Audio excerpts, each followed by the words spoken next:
Buenas gente, hoy vamos a hablar sobre una de las técnicas de estudio más utilizadas en el mundo y esas son las flashcards.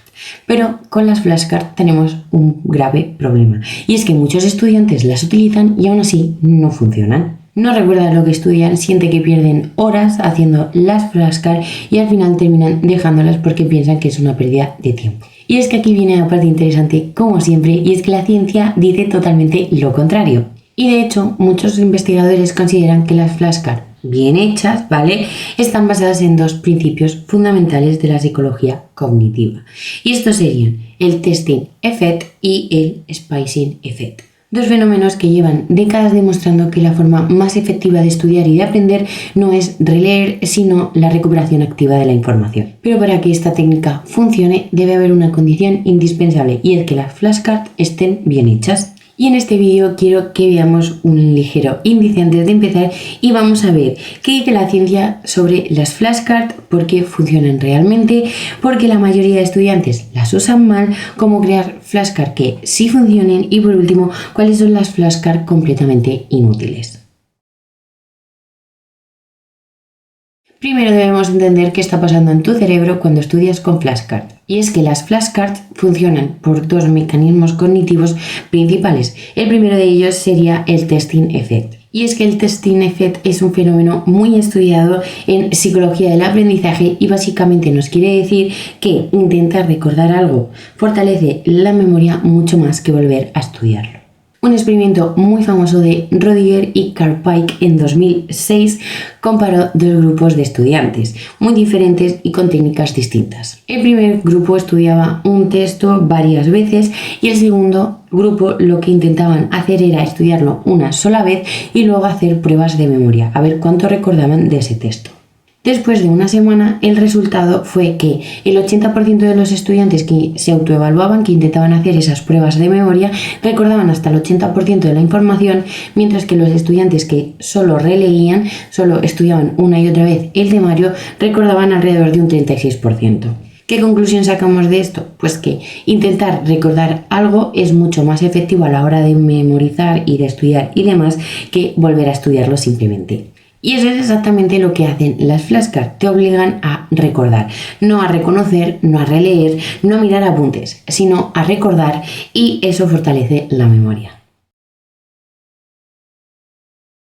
El segundo principio detrás de las flashcards es el spacing effect. El spacing effect dice que recordamos mucho mejor la memoria cuando la revisamos en intervalos separados de tiempo. Y esto se ha replicado en cientos de investigaciones y de experimentos. Y es que un metaanálisis realizado por Cepeda y sus colegas analizó 317 estudios diferentes sobre aprendizaje y memoria. Y el resultado fue bastante claro. Estudiar con intervalos espaciados es significativamente más eficaz que estudiar todo de una vez. Esto tiene que ver con algo llamado la curva del olvido, que ya lo hemos visto en otros vídeos, os los dejo enlazados por aquí, nunca me acuerdo por dónde sale, pero os lo dejo enlazado arriba por si queréis verlo en más profundidad.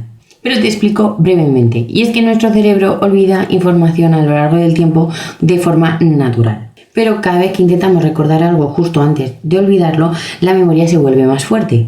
Por eso muchos sistemas de estudio con flashcards utilizan lo que se llama la space repetition, que es lo que hemos hablado anteriormente, que te he dejado el vídeo enlazado. Pero viene a decir que las tarjetas que te sabes ya bien aparecen cada vez más a largo plazo, en plan cada vez aparecen menos en tu estudio diario y las que fallas aparecen cada vez más. Así optimizas el tiempo de estudio. Y ahora viene el problema real con las flashcards. Y es que muchos estudiantes utilizan flashcards para estudiar, pero lo que no utilizan es el Active Recall. Es decir, que están haciendo algo mucho más débil que el recuperar información, sino que simplemente están reconociendo información. Por ejemplo, tú pones una pregunta en la flashcard de ¿qué es la fotosíntesis? Y detrás hay un párrafo entero. Cuando el estudiante ve la respuesta, piensa, ah, sí, me suena. Eso es el reconocimiento. Pero reconocer algo no es lo mismo que recordarlo. Y es que el cerebro puede recordar información cuando no sería capaz de recuperarla sin ayuda. Es decir, que esto crea la llamada ilusión de aprendizaje, que es que crees saber algo, pero en realidad no lo sabes. Por eso muchas flashcards son completamente inútiles.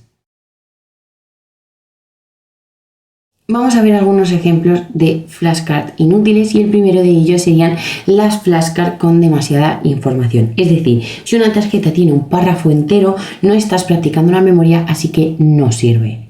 Simplemente estás leyendo la información y eso es reconocerla, no recordarla. Las segundas flashcards inútiles serían las flashcards demasiado fáciles. Por ejemplo, tienes una flashcard que en el dorso te pone la capital de Francia es y en el anverso la respuesta. París. Esto no genera esfuerzo cognitivo. Y el aprendizaje profundo necesita dificultad deseable. Las terceras serían las flashcards que prueban reconocimiento. ¿Qué quiere decir esto? Por ejemplo, preguntas tipo test. El problema es que reconocer la respuesta correcta es mucho más fácil que recordarla. Y aquí pasamos a las flashcards eficaces, que tienen varias características. La primera de ellas sería una sola idea por tarjeta. Esto se llama el principio de atomicidad y consiste simplemente una flashcard, un concepto. Lo segundo es que deben obligarte a generar la respuesta, no a reconocerla. Y por ejemplo podríamos pasar de, en vez de define fotosíntesis, mejor preguntarnos cuál es la función de la fotosíntesis en las plantas. Esto obliga a pensar. Y lo tercero es que las tarjetas deben ser claras y específicas. Si la pregunta es ambigua, el cerebro no sabe qué recuperar. Uno de los sistemas más eficaces y más conocidos para utilizar flashcards es el sistema Leitner, que fue propuesto por Sebastian Leitner en los años 70. Y este sistema se basa en el funcionamiento de varias cajas de tarjetas. Las tarjetas que aciertas pasan a la siguiente caja, mientras que las que fallan vuelven a la primera. Esto hace que las tarjetas difíciles aparezcan mucho más y que las fáciles mucho menos. Y es que es un sistema práctico y una forma bastante eficaz y práctica de aplicar la spaced repetition. El error número 1 de utilizar flashcards es hacer demasiadas. Y es que si haces demasiadas tarjetas sin pensar, terminas estudiando de una forma mecánica, que es lo que intentamos evitar con esta técnica. Y el error número 2 sería no revisarlas regularmente. La spaced repetition solo funciona si revisas las tarjetas cuando realmente toca. Y por último sería el error número 3 y el más común, que es copiar directamente del libro.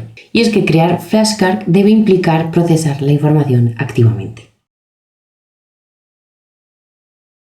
Y aquí te dejo algunas ideas de cuándo funcionan las flashcards, sobre todo, especialmente bien, sobre todo con vocabulario, conceptos clave, fórmulas, fechas, definiciones y preguntas de examen. Pero funcionan peor para materias que necesitan razonamientos largos, ensayos y comprensión profunda. Y en estos casos te recomiendo que las combines con otras técnicas, que tienes una lista de reproducción por aquí con varias técnicas de estudio. Las flashcards no son mágicas, como ya hemos visto, pero cuando se usan correctamente son una técnica que está basada en dos de los principios más robustos de la ciencia del aprendizaje, que serían el testing effect, como ya hemos dicho, y el spacing effect, como ya hemos mencionado a lo largo del vídeo. Y eso explica por qué muchos estudiantes de medicina, oposiciones, ingenierías, idiomas las utilizan constantemente. Pero recuerda, las flashcards malas no solo no ayudan, a veces incluso te hacen perder el tiempo. Y es que la clave no es saber usar flashcards, sino saber diseñarlas, así que si quieres que veamos cómo diseñar una flashcard, déjamelo en comentarios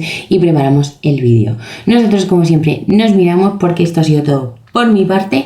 Espero que te haya gustado, que te haya servido, que comentes, dejes un like, te suscribas y esas cosas. Y ahora sí que sí, nos miramos.